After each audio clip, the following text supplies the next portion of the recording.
안녕하십니까. 전 동방대학원 대학교 석좌 교수를 역임한 역학 연구가 정현우입니다. 오늘은 남명 58세 무신년의 기후 일주의 설명을 해드리겠습니다. 기는 오행상으로 목화토금수의 토에 해당이 됩니다.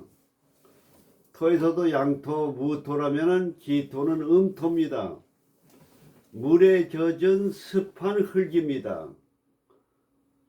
물에 젖은 습한 흙이라고 하는 것은 우리가 건축을 할 때도 그렇고 적응력이 좋고 융통성이 있고 부드러운 느낌을 가지고 있는 것이 바로 이 기토의 성질입니다.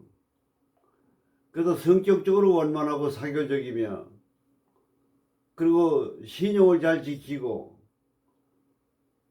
그리고 밑에다가 식신을 유금을 깔았습니다. 지지의 유금, 닭띠의 유금을. 식신이 밥 먹는 귀신이라 그러죠. 식신이라는 건 뭐냐면 음식 솜씨가 좋다 그러지만은 물론 음식 솜씨가 좋습니다. 그건 왜 그러냐? 음식 솜씨가 좋다는 것은 여러 가지 음식 자료를 종합해서 배합해서 음식을 만드는 종합예술에 대한 능력이 있는 두뇌, 기술, 그런 머리가 발달되어 있다 이렇게 보는 겁니다. 감각적으로. 그 다음에 금이라는 것은 돈을 얘기합니다. 식신이 금이에요. 또 금이라고 하는 건 기술과 이공계통을 얘기합니다. 그러니까 이 기후일주는 기술이나 과학이나 AID나 게임이나 이런 쪽에 회계학 쪽으로 돈을 벌고 먹고 사는 직업이다 이렇게 얘기할 수가 있습니다. 그리고 융통성 있고 사교적이고 적응력 있고 그리고 식신이 많은 사람들은 창의력이 많고 아이디어가 많고 머리가 좋습니다. 요걸 잘 기억하시기 바랍니다. 그리고 이유는 뭡니까? 8월이기 때문에 닭띠는 계절적으로 착실하고 경우가 많고 모범적이에요. 정확합니다.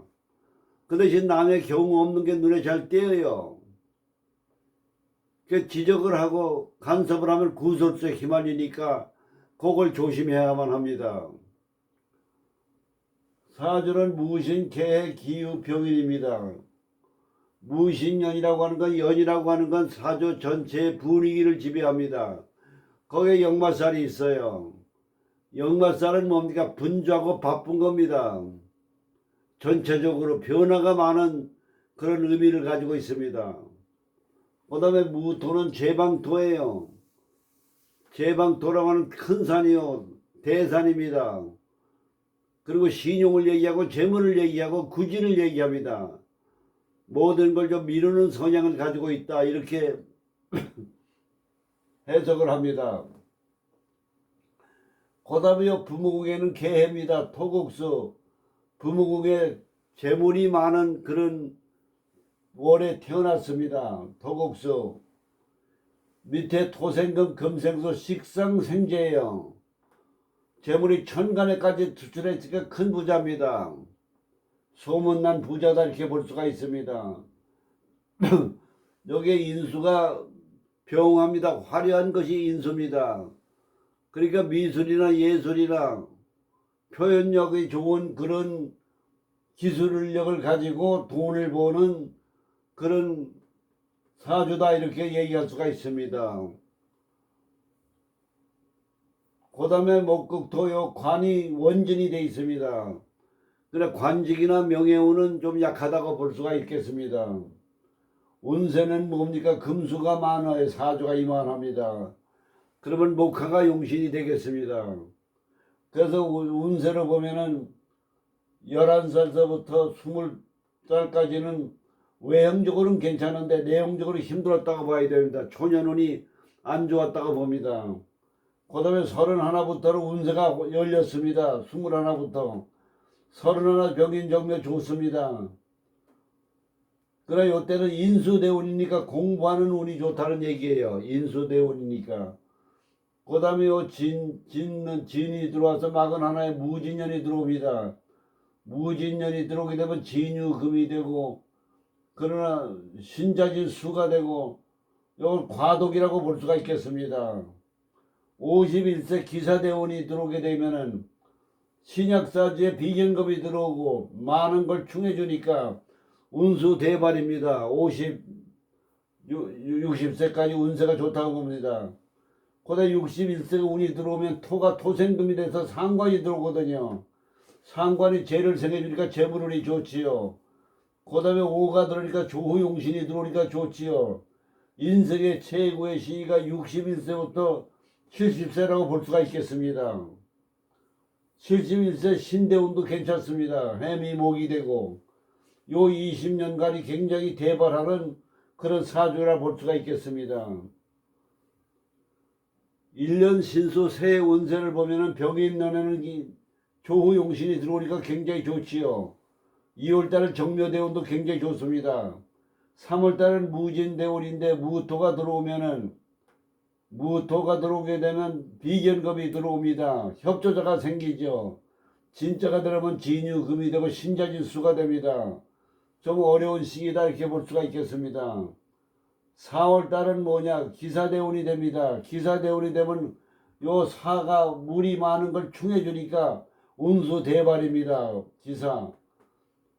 5월달 굉장히 좋습니다. 신미월이 되면 6월달이 되면 양력으로 7월이 되겠습니다. 신금이 들어오면 금생수가 되고 인수가 들어옵니다. 인수가 들어오는 것은 외형적으로 재물운이 좀 약한 겁니다. 미가 들어오면 해미목이 돼서 운세가 괜찮습니다. 7월에는 임신월이 들어오게 되면은 그때는 전체적으로 금수가 많은데 임이 들어오고 병이 들어오고 어려운 시기라고 볼 수가 있겠습니다.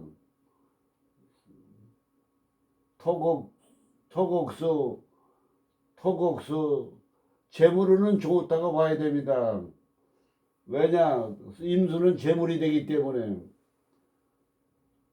그 다음에 개요대운 역시 개요대운에 들어오면 토국수 재물운이 좋기 때문에 좋다고 보고, 그러나 임신 개운은 좀 1년 중에 가장 어려운 시기라고 볼 수가 있겠습니다.